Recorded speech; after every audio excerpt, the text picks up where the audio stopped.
A 25 win, it was not a huge day through the air for Jalen Hurts. He ended the day with just 130 passing yards.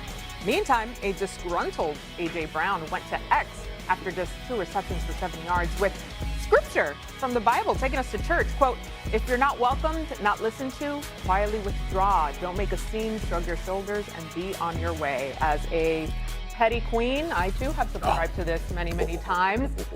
Do you think this is something, or are we making something about nothing, Cam? The Eagles are undefeated. The reigning Super Bowl champions are sitting at 4-0 after beating Dallas, Kansas City, Los Angeles, and Tampa Bay. But instead of everyone talking about another flawless start, the conversation is about A.J. Brown's cryptic post. Yeah, you heard that right. A Cowboys legend saying the Eagles' top receiver would rather catch passes from Dak than Hurts. So what's actually going on here? Is this drama legit or just noise around the league's hottest team? And how does it affect the Eagles as they get ready for the Broncos in Week 5? The Philadelphia Eagles are genuinely surviving one of the toughest opening stretches you'll find in football. Think about it. Week 1 against the Dallas Cowboys, division rivals who always bring intensity. Week 2, Patrick Mahomes and the Kansas City Chiefs, the standard for offensive firepower. Week 3, the Los Angeles Rams, who are never an easy matchup with their passing attack. And finally, Week 4, the Tampa Bay Buccaneers, a team that's given the Eagles problems over the past few seasons.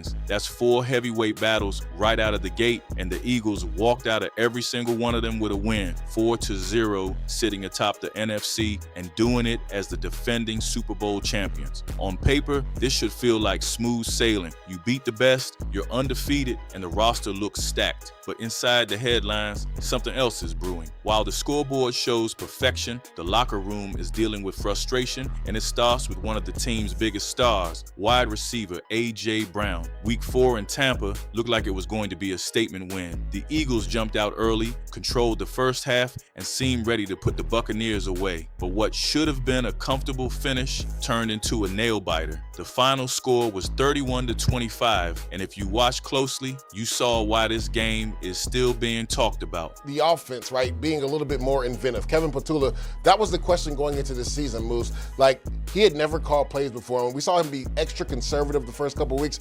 By script last week, they had to open up the offense because they had a massive lead they had to try to come back and win. In this game, you saw a little bit more wrinkles. You saw the shovel passes to Dallas Goedert. And with Jalen Hurts, he didn't have, crazy, outrageous numbers, but efficient with the football, throwing it where he needs to throw. Todd Bowles likes to blitz. He knew exactly where to go on third down. The biggest storyline, the passing game disappeared for long stretches. At one point, the Eagles went an entire half without a single wide receiver making a catch. That's not something you expect from a team loaded with A.J. Brown and DeVonta Smith. And when the dust settled, Brown's stat line was almost unrecognizable. 9 targets, just 2 catches, and only 7 yards. That's production you'd expect from a backup receiver, not one of the league's top playmakers. The offense as a whole looked uneven. Saquon Barkley hasn't yet found his rhythm behind this line, and Jalen Hurts, while efficient, didn't push the ball downfield the way we've seen in past games. Still, the Eagles escaped with a win. They're 4-0, but the Bucs game showed that perfection on the scoreboard doesn't always mean perfection on the field. And that set the stage for A.J. Brown's frustration spilling over. After the Buccaneers game, most players were celebrating another tough win. A.J. Brown, though, wasn't in that mood. Instead of talking to reporters in the locker room, he went silent. A few hours later, he let his feelings out, not in an interview, but with a post on social media. The message was short but powerful. It read, "If you're not welcome, not listened to, quietly withdraw. Don't make a scene, shrug your shoulders, and be on your way." It was a modern translation of a verse from the Gospel of Mark, and it sent the football world into overdrive.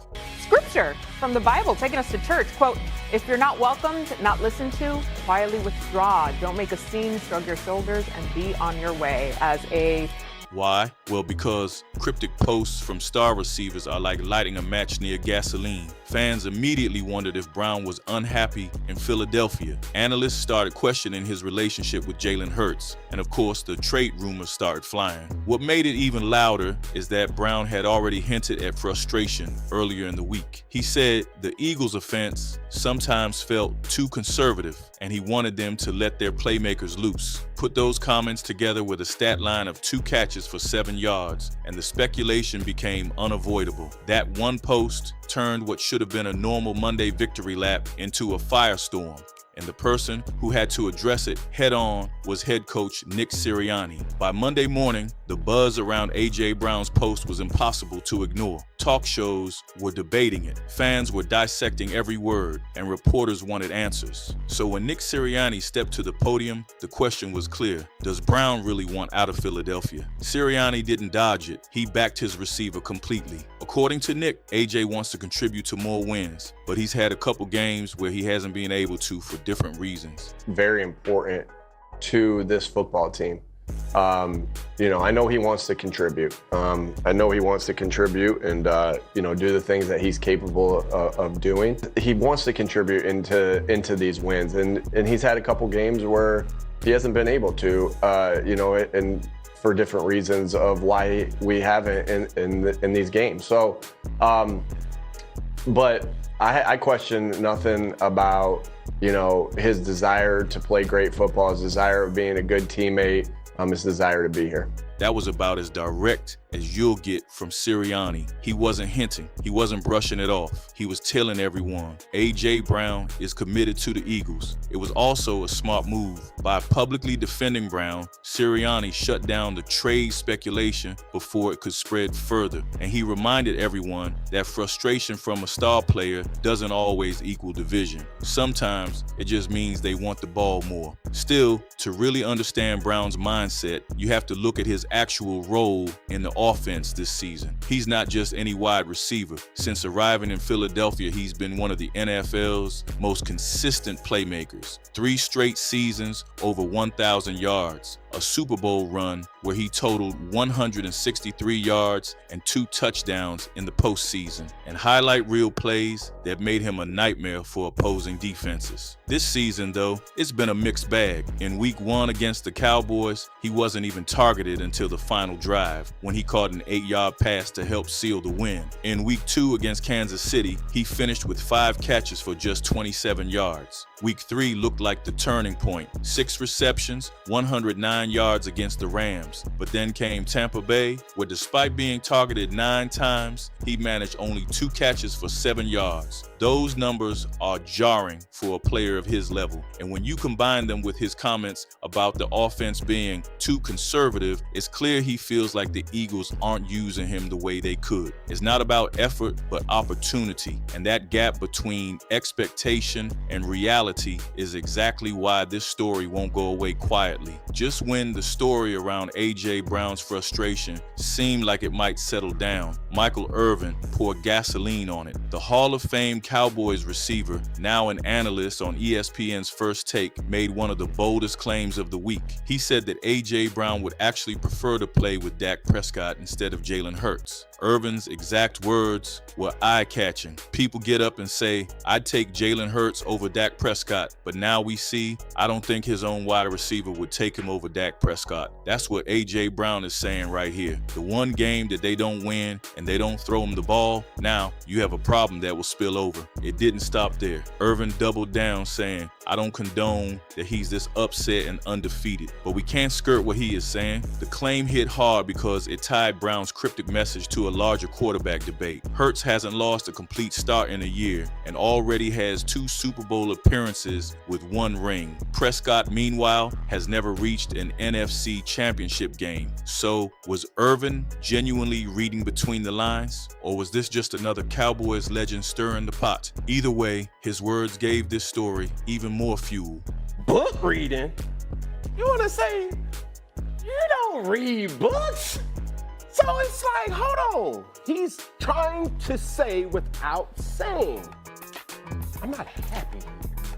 And there's been time and time again, we've seen this with A.J. Brown. But this is the reality too, where it's hard for you not to say as a fan, as an observer of the game, to say he's not capable.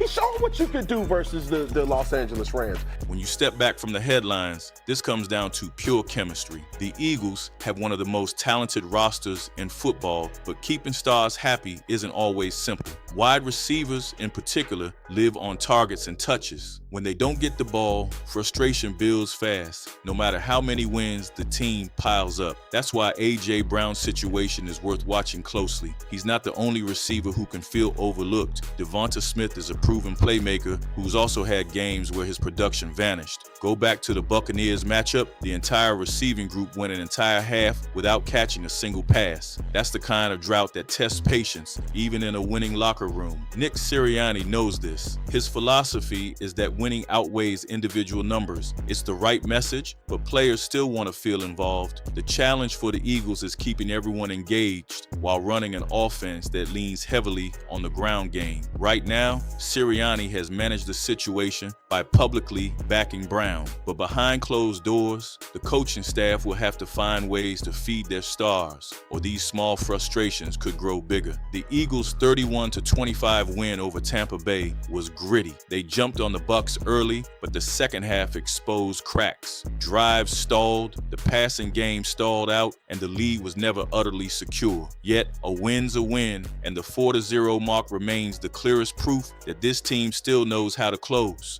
The offense, right, being a little bit more inventive. Kevin Patula, that was the question going into this season, Moose. Like, he had never called plays before, and we saw him be extra conservative the first couple of weeks.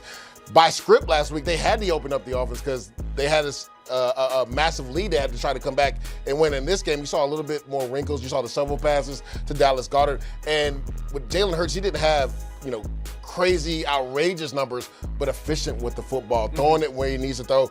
On the injury front, things are far from perfect but manageable. Defensive end Ogbo Okoronkwo is expected to land on injured reserve with a triceps tear suffered against Tampa. Meanwhile, Dallas Goedert did not practice Wednesday with a knee injury and is considered questionable for Week 5. Other Eagles listed as limited: Lane Johnson, shoulder; Jalen Carter, shoulder; Adoree Jackson, groin; and Nakobe Dean, knee, after coming off PUP. On the Broncos side, their injury picture is lighter. One notable absence: T.E. Nate Adkins is in concussion protocol and listed as a non-participant. Several others are limited: Jonah Ellis, Marvin Mims Jr., but no major new injuries were announced. Now, all eyes turn to Sunday at Lincoln Financial Field, where the Eagles host the Denver Broncos. The Broncos arrive mostly healthy, facing a Philadelphia squad that must find more consistency through the air. Will Hurts and the offense lean on Brown early? Can Philly's depth absorb losses in pass rush? Expect intensity, fireworks, and narrative moments, especially around A.J. Brown's usage. Notably, Denver's defense has been a mixed bag. They generate pressure in spurts, but can be inconsistent against the run. That opens the door for Saquon Barkley to finally find his rhythm behind this offensive line. If Philadelphia's ground game gets rolling early,